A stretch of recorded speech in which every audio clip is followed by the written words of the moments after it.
अथ अष्टमो अध्याय प्रारंभ। रक्त बीज बध। बोलो देवी मैया की जय। रक्त वर्ण शरीर, दया से परिपूर्ण नेत्रपास, अंकुश, धनुष, वाण धारण किए हुए आदि मणि सिद्धियों से युक्त भवानी देवी का हम ध्यान करते हैं।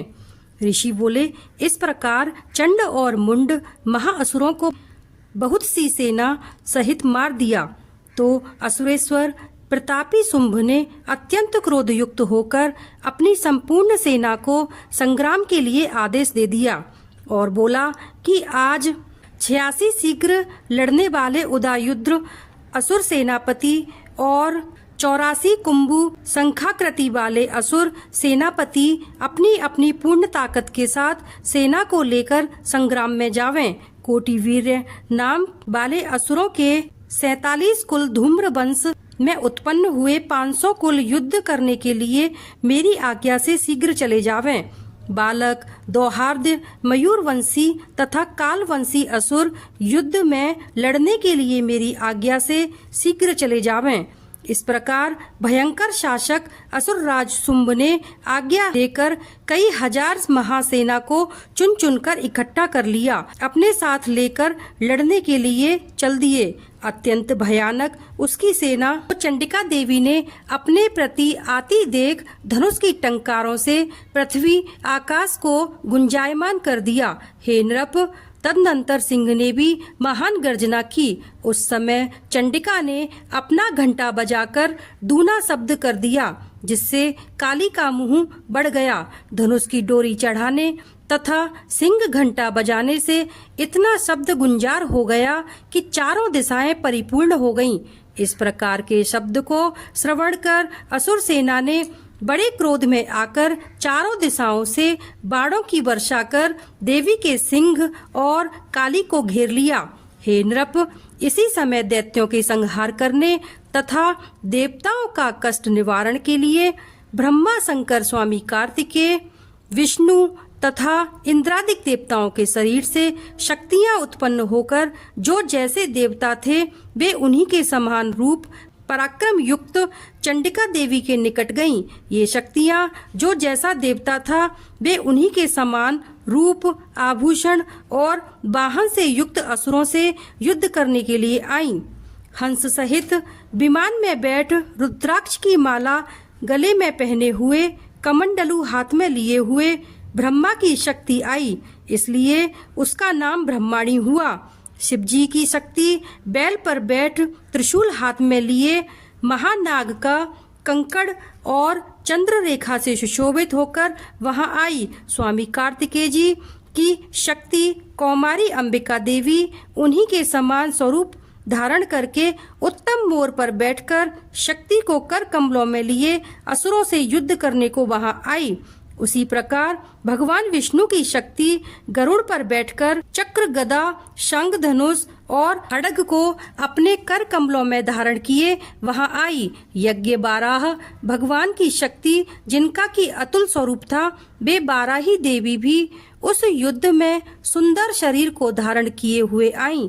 नरसिंह भगवान की नारसिंही शक्ति नरसिंह भगवान के समान शरीर धारण किए हुए वहां आई, जिनकी गर्दन, केश हिलाने से आकाश के संपूर्ण तारागण हिलने लग गए। वज्र को अपने कर कमलों में लिए सहस्त्र नेत्र वाली इंद्र की ऐन्द्री शक्ति ऐरावत हाथी पर बैठकर युद्ध में आई। फिर देव शक्तियों सहित चंडिका देवी से महादेव जी ने कहा कि मेरी प्रसन्नता के लिए तुम इन असुरों का संहार कर दो। तदनंतर देवी के शरीर से भयंकर उग्र रूप धारण किए हुए चंडिका शक्ति प्रकट हुई, जिसकी चिक्कार सैकड़ों गीदड़ों के तुल्य थी। उस अपराजित देवी के धूम्रवर्ण की जटा वाले शंकर जी से कहा कि हे भगवान, आप मेरे दूत बनकर शुंभ के पास जाइए।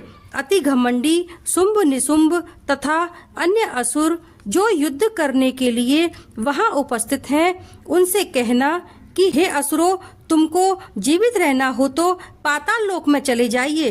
त्रिलोकी का राज तो इंद्र को प्राप्त है और देवगण यज्ञ भाग का उपभोग करें। और अगर अपने बल के घमंड से युद्ध करना चाहो तो मेरे आगे आ जाओ। मेरी योगिनियां तुम्हारे रक्त का पान करके तृप्त होंगी। भगवती ने शिवजी को अपना दूत बनाकर भेजा था। इस कारण देवी का इस संसार में शिवदूती नाम प्रसिद्ध हुआ।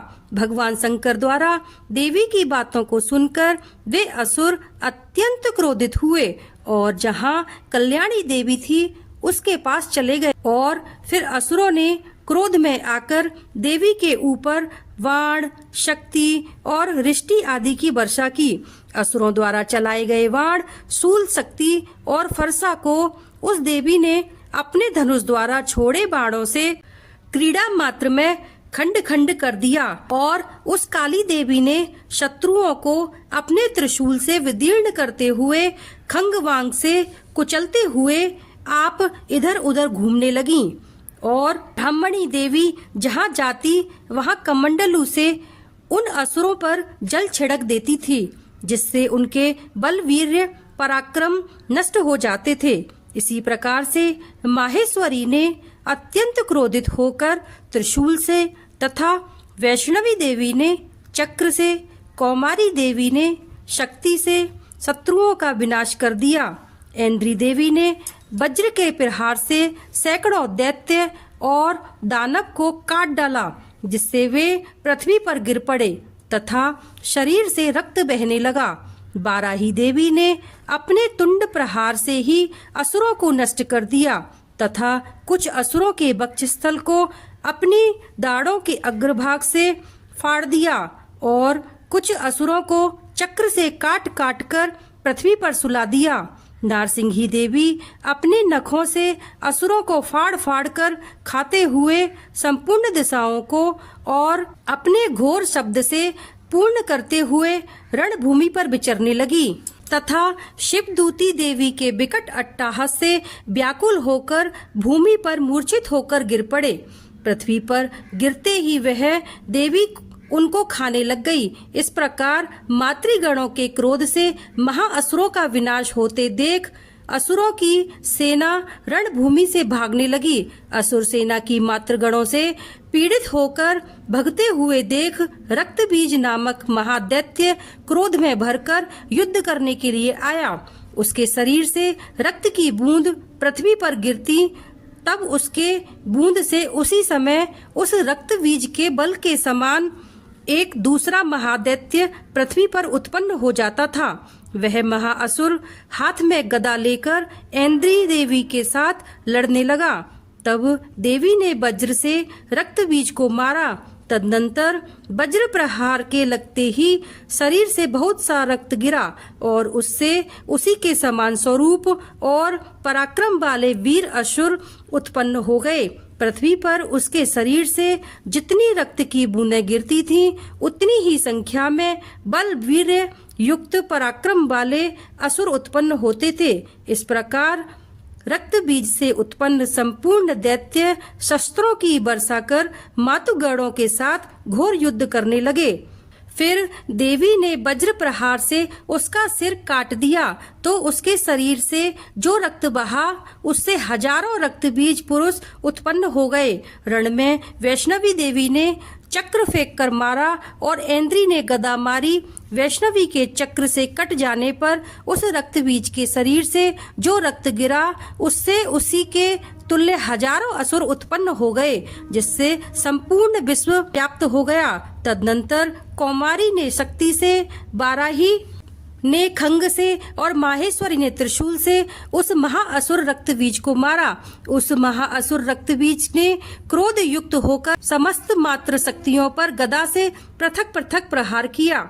तब शक्ति और त्रिशूल आदि विविध प्रकार के अस्त्र शस्त्रों के प्रहार से उनके शरीर से जो रक्त की धारा पृथ्वी पर गिरी उससे सैकड़ों असुर उत्पन्न हुए। इस प्रकार उस असुर के रक्त से उत्पन्न हुए असुरों से संपूर्ण विश्व व्याप्त हो गया तो देवताओं को अधिक भय उत्पन्न हुआ।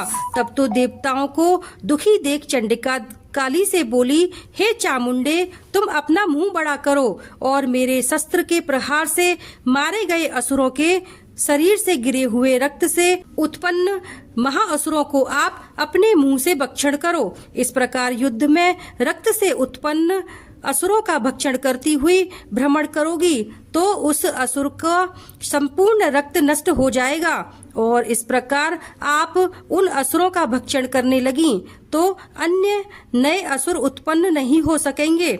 इस तरह काली को समझाकर देवी ने रक्त बीज पर त्रिशूल से प्रहार किया और तत्काल ही रक्त बीज के रक्त को काली ने अपने मुंह में पी लिया।